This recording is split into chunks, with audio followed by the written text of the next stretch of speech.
So guys finally আমাদের 300 subscriber complete হয়ে গেছে, ঠিক আছে। তো অনেক অনেক থ্যাংক ইউ, ঠিক আছে। আর এবছরের ভিতরে একটা টার্গেট ছিল যে 1K সাবস্ক্রাইবার কমপ্লিট করবো, ঠিক আছে, কিন্তু হলো না, সেটা আলাদা ব্যাপার, ঠিক আছে। কিন্তু ভিউজ এবে তোমার হচ্ছে ওয়াচিং টাইমটা ভালোই কমপ্লিট হচ্ছিলো, কিন্তু একটা ভিডিওতে আর কত জোর খাটাবে বলো। 2-3টে ভিডিও যদি একবারে ভাইরাল যেত তাহলে সব কিছু করা যেত, ঠিক আছে, চ্যানেলটা মনিটাইজ করা যেত, কিন্তু দুর্ভাগ্যবশত হলো না।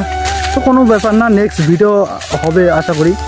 তো গাইস আর হ্যাপি নিউ ইয়ার আসছে, তো সবাইকে হ্যাপি নিউ ইয়ার অ্যাডভান্সে, ঠিক আছে। আর একটু সাপোর্ট করে যে তোমরা, ঠিক আছে, নেক্সট টাইম ভালো ভালো ভিডিও আসবে, ঠিক আছে। আর আমার ভিডিও যে কৃষির উপর সেটাই আমি বুঝতে পারছি না, একবার কমেডি ভিডিও একবার ব্লগ, ঠিক আছে। একদিক থেকে ছেড়ে দিচ্ছি, কী ভিডিও বানাচ্ছি আমি নিজেই বুঝতে পারছি না, ঠিক আছে। তো আই এম ভেরি সরি। কখন ডাক পারি, কখন গেছে মমতার বাড়ি, মাথা মুন্ডু কিচ্ছু নেই ব্লগের। ক্যামেরাটা অন করে চালিয়ে দাও। আর এই জল আনতে গিয়েছিলাম মাঠে, গাছে মানে তোমার সাথে মেশিনে গিয়েছিলাম ধান কাটা, তো ওখানে টিফিন করবো এখন। আর তোমাদের একটা জিনিস দেখা যায়, দেখো,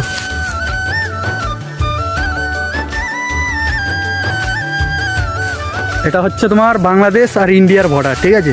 আচ্ছা, ক্যামেরা কোন দিকে ভালো হয়েছে, এখন বর্ডারটা পার হচ্ছে, ঠিক আছে।